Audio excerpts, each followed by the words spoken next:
नमस्ते, स्वागत छ यहाँहरूलाई हाम्रो जीवनशैली च्यानलमा। अब चिसो बढेसँगै रुगा खोकीले सताउन थालेको छ सबैलाई।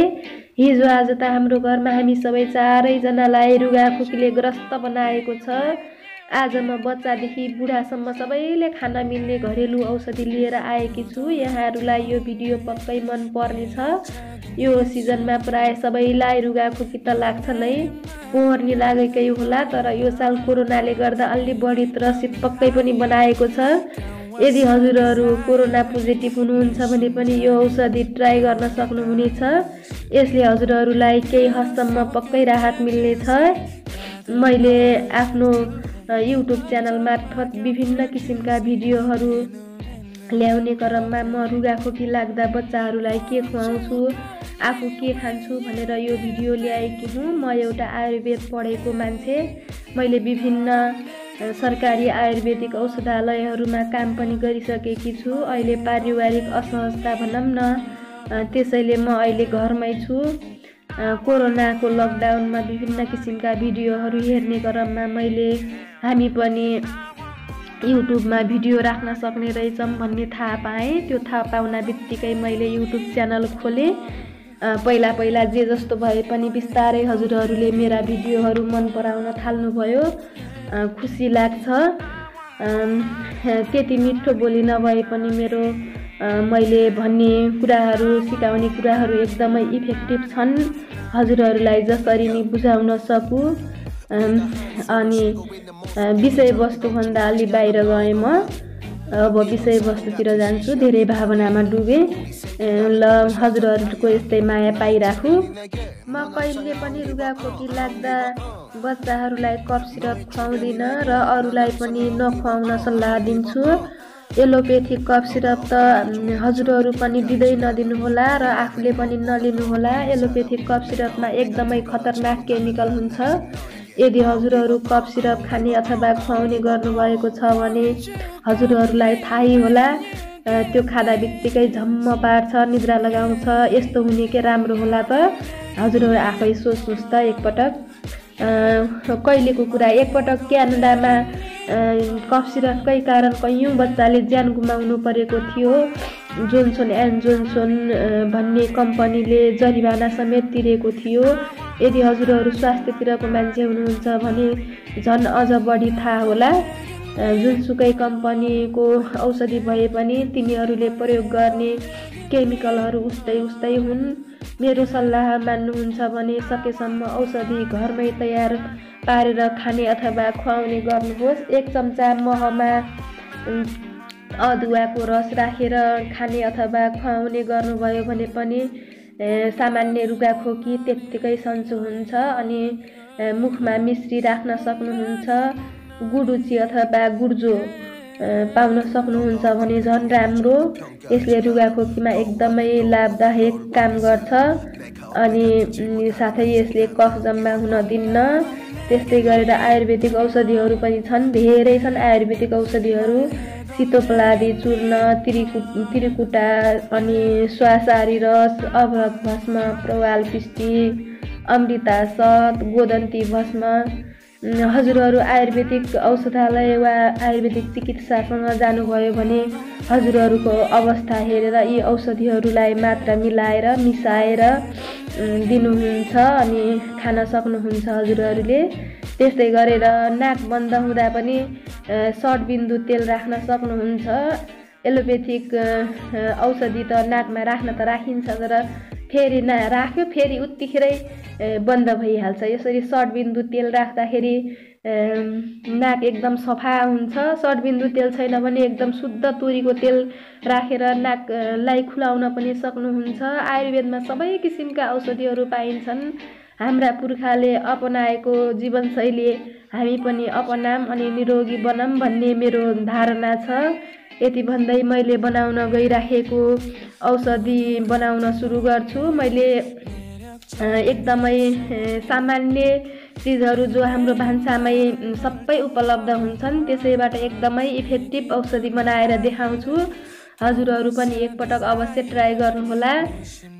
म सुरु गर्छु यो औषधि बनाउन है त।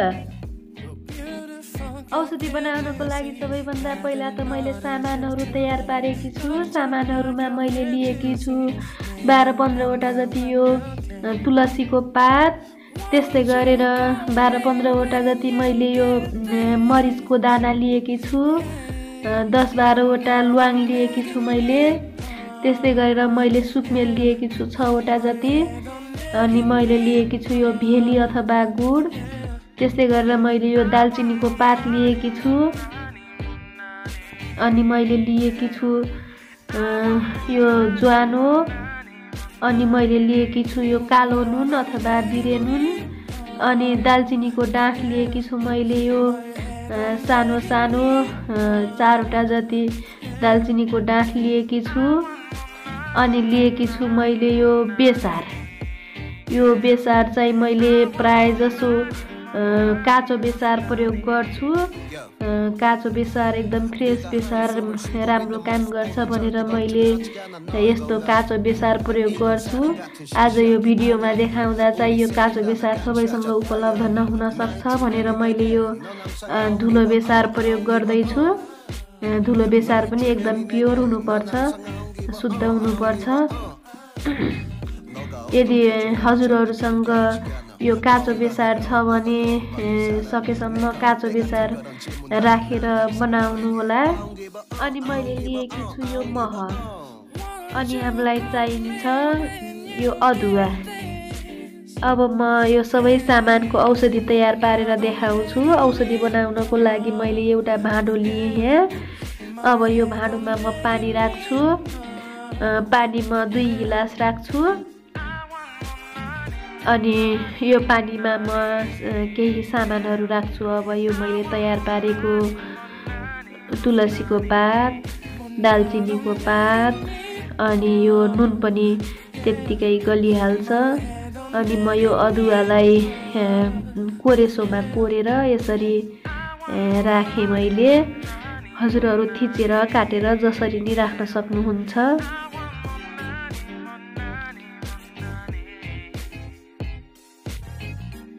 अब म यसमा भेली राख्छु।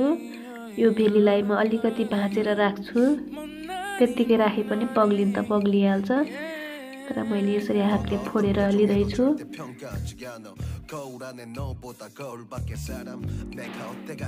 अब म एउटा खल लिन्छु, अनि यो खलमा यिनी सिङ्गा सामानहरूलाई पिस्छु। मैले पिस्नको लागि मरिच पिस्छु म।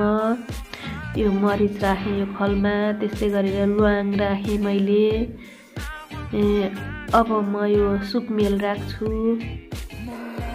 अनि दालचिनीको डाँठ पनि राखेर यसलाई पिस्नुपर्छ। म यो सबै सामानहरूलाई पिस्छु। त्योभन्दा पहिला म यो ज्वानो र बेसार यो पानीमा राखिहाल्छु।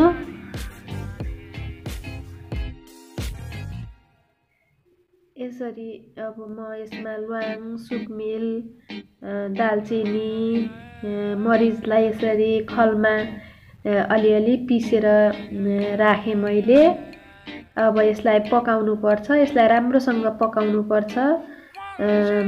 यदि हजुरहरू यसमा भेली राख्न चाहनुहुन्न, मह मात्रै राख्नुहुन्छ भने पनि हजुरहरूले राख्न सक्नुहुन्छ। मह राख्दा चाहिँ महलाई पकाउनुहुन्न। यो औषधिलाई राम्रोसँग पकाउनु पर्ने भएकोले महलाई चाहिँ पकाउनु हुँदैन। त्यही भएर यो औषधि पाकिसकेपछि लास्टमा खाने बेला मात्रै यो मह राख्नुपर्छ। मैले यसरी भेली राखेर पकाउँदैछु। मह राखेको मेरो बच्चाहरूलाई महको टेस्ट मन पर्दैन, त्यही भएर मैले यसरी भेली राखेर पकाउँदैछु। यसलाई म पकाउँछु। अब यसलाई राम्रोसँग पाक्न दिनुपर्छ। भेलीले पनि एकदम राम्रो काम गर्छ। भेली अझ पुरानो भयो भने झन् राम्रो काम गर्छ। त्यही भएर मैले यसरी भेली राखेकी हुँ। ल्वाङले पनि गर्मी गर्छ। हामीले यसमा जे सामान राखेका छौँ एकदमै रुगाखोकीको लागि एकदम राम्रो काम गर्ने सामानहरू मात्रै राखेका छौँ। तुलसीको पात त झन् आयुर्वेदमा एकदमै महत्त्व छ यसको। यसले ज्वरोमा एकदमै राम्रो काम गर्छ। रुगाखोकी लाग्दा हामीलाई ज्वरो आएको जस्तो महसुस हुन्छ, त्यो सन्चो गराउँछ। ज्वानोले पनि गर्मी गर्छ, हामी सबैलाई थाहै छ। अनि यसले खोकीमा पनि एकदमै राम्रो काम गर्छ। अदुवाको फाइदा त झन् कति छ कति, मैले अघि पनि भनिसकेँ, यो अदुवाको त भन्नै परेन। अनि त्यस्तै गरेर दालचिनीले पनि छाती दुख्ने सन्चो गर्छ। ल्वाङले हाम्रो सास गन्हाउन, रुगाखोकी लागेको बेला सास गन्हाउँछ, त्यो सास गन्हाउन रोक्छ। त्यस्तै गरेर हामीले मरिच राख्यौँ, मरिचले पनि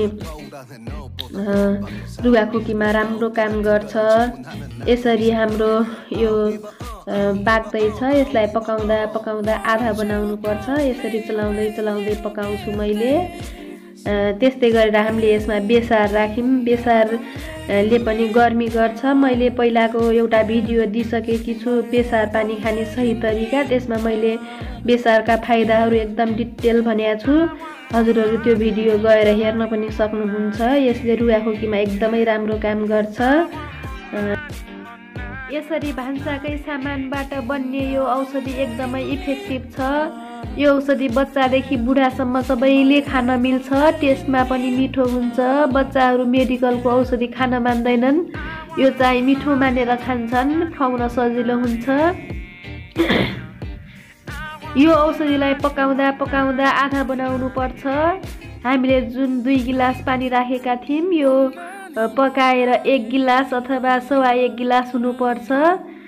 यसमा हामीले राखेको सामानको सबै रस झरुन्जेल यसलाई पकाउनु पर्छ। यस्तै गरेर यो औषधिको कुनै पनि साइड इफेक्ट छैन। यो औषधिको चाहिँ डोज फरक हुन्छ, ठुलादेखि बच्चासम्मको लागि यसको डोज फरक हुन्छ। यो 1 वर्षका बच्चाहरूलाई 1 चम्चा खुवाउन सकिन्छ। त्यस्तै गरेर 1 देखि 2 वर्षसम्मका बच्चालाई चाहिँ 2 चम्चा खुवाउन सकिन्छ। त्यस्तै उमेरको हिसाबले खुवाउन सकिन्छ। अनि बच्चा अलि ठुलो छ भने ठुलो मान्छेले जुन हामी खान्छौँ त्यसको आधा खुवाउन सकिन्छ। हाम्रो यो औषधि पाकिसक्यो, म अब यसलाई निकाल्छु। यसलाई म गिलासमा राख्दैछु। यसरी छानेर म यो गिलासमा राखेँ।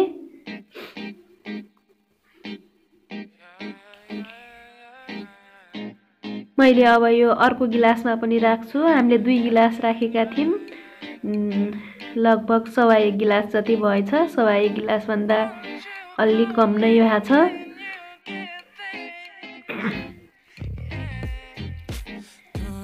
सवाई गिलासभन्दा एकदम कम भयो। यसरी पकाए हुन्छ। यसरी यो यो मसलाहरू चाहिँ चियामा राखेर पकाउन सकिन्छ। चियामा राख्यो भने यसले पनि राम्रो काम गर्छ, यो फाल्नु परेन। अनि मैले यो यति औषधि चाहिँ मेरो बच्चाको लागि दिन्छु। मेरो बच्चा अलि ठुलो भएर म यति मेरो बच्चाको लागि दिन्छु। अनि ठुला मान्छेको लागि चाहिँ मैले यति आधा गिलास जति दिन्छु। यो औषधि चाहिँ अलि तातो तातो खाँदा बढी लाभदायक हुन्छ।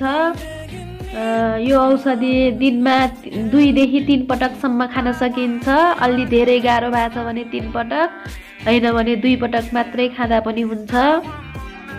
यो 3 दिनसम्म खानुभयो भने यसले रुगाखोकीलाई सन्चो गर्छ। यदि 3 दिनमा भएन भने 5 दिनसम्म नियमित खानु होला, अनि रुगाखोकी सन्चो हुन्छ। हजुरहरू यसलाई बिहान बनाएर राख्न सक्नुहुन्छ। अनि बिहान बनाएर दिउँसो साँझ त्यही खान सक्नुहुन्छ। हामीहरू चाहिँ आज हामीहरूलाई सबैलाई रुगाखोकी लागेको छ, त्यही भएर मैले यो 1 पटकको लागि बनाएँ। हामी 4 जनाको लागि 1 पटक मैले यति बनाएँ। हजुरहरूलाई मेरो यो भिडियो कस्तो लाग्यो कृपया जस्तो लाग्यो कि त्यस्तै कमेन्ट गर्नुहोला। अनि मेरो च्यानललाई सब्स्क्राइब गर्नुभएको छैन भने सब्स्क्राइब गर्न पनि नभुल्नुहोला। म फेरि अर्को भिडियो लिएर आउने नै छु। त्यति बेलासम्मको लागि बाई बाई।